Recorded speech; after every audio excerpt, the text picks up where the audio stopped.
Sebelum Islam masuk, penduduk Asia Tengah menganut beragam agama seperti Buddha, Zoroaster, dan Nasrani. Mereka adalah korban diskriminasi etnis, penindasan, dan perang antara suku-suku dan pasukan militer Kekaisaran Cina dari timur dengan Persia dari barat. Tercatat dalam sejarah bahwa Islam masuk ke Asia Tengah pada saat tentara pembebasan Islam bergerak menuju Asia Tengah di bawah pimpinan Qutaibah. Pada abad ke-7 dan ke-13, institusi historis masyarakat Timur Tengah pra-Islam direkonstruksi dalam bentuk-bentuk Islam. Kerajaan baru dan negara diatur dalam praktik otoritas dan simbol legitimasi Islam. Elit agama Islam sendiri, termasuk para ulama dan sufi, berhasil membentuk corak Islami tentang peribadatan, pendidikan, dan administrasi hukum. Mayoritas masyarakat Timur Tengah menjadi Muslim, meskipun dalam praktiknya mereka heterogen. Keragaman praktik berislam sangat bergantung dengan wilayah di mana Islam itu tumbuh dan berkembang. Dalam perkembangannya, sistem institusi Islam dengan beragam budayanya terus bertumbuh di daerah-daerah yang telah mengalami proses Islamisasi di Timur Tengah, termasuk Iran, Transoxania, dan provinsi-provinsi Arab.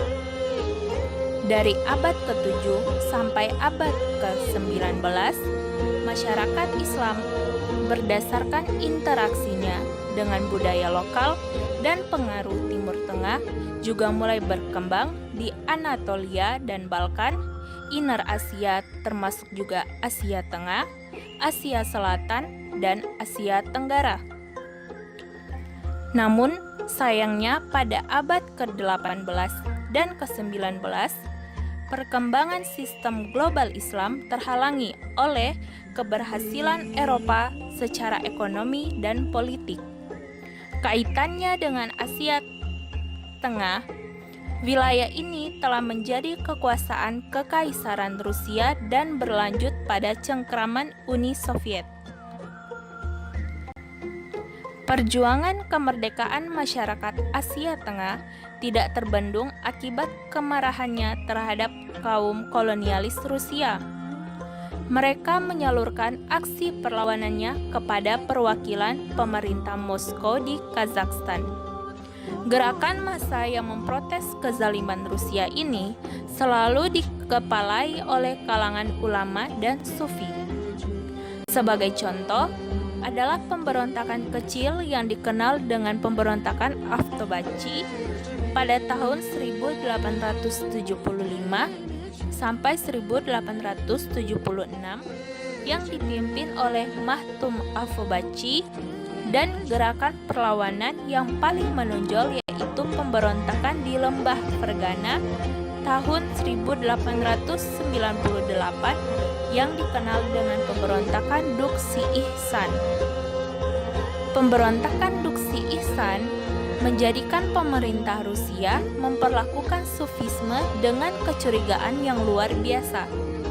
Pemerintah Rusia takut akan munculnya pemberontakan baru di bawah kendali ulama sufi dengan cara melemahkan kelompok sufi secara ekonomi.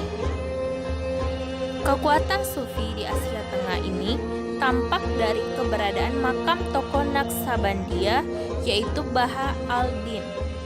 Makam Baha al-Din seringkali menjadi sasaran kecaman berbagai kelompok, termasuk diantaranya adalah kalangan Islam Ortodoks, di mana argumentasi kritiknya diutarakan oleh gerakan reformis Asia Tengah abad ke-19 dan juga oleh rezim Islam resmi zaman Soviet. Ada dua tahapan dalam sejarah Asia Tengah ketika para sufi aktif secara politik. Yang pertama yaitu ketika pengikut Sufi menghadapi kekuatan kolonial untuk membebaskan negara mereka. Ini merupakan peran positif mereka. Yang kedua, ketika mereka berpartisipasi dalam politik nasional dan itu terjadi pada level individu, bukan pada level partai. Peran politik inilah yang menjadikan para Sufi bersikap non-kompromis dengan para penjajah serta para penentang ajaran agama Islam. Atas sikapnya yang non-kompromis inilah otoritas Soviet menyebut kelompok persaudaraan Sufi ini sebagai kelompok Islam yang tidak resmi atau non-official Islam dan Islam sektarian. Dalam konteks Asia Tengah, Islam, tradisi Muslim, dan ulama menjadi sangat penting dalam menilai dan memeriksa situasi di sekitar wilayah tersebut. Di Asia Tengah, Islam selalu menjadi salah satu faktor agama dan identitas yang sangat dominan. Hal tersebut dapat kita lihat dalam kehidupan sehari-hari. Islam dapat mengatur kehidupan internal dan dalam beberapa hal juga mengatur kehidupan eksternal di wilayah tersebut. Bahkan ketika Asia Tengah berada di bawah pimpinan Uni Soviet. Dalam perkembangannya, ada fenomena baru dalam dinamika dan peran para ulama.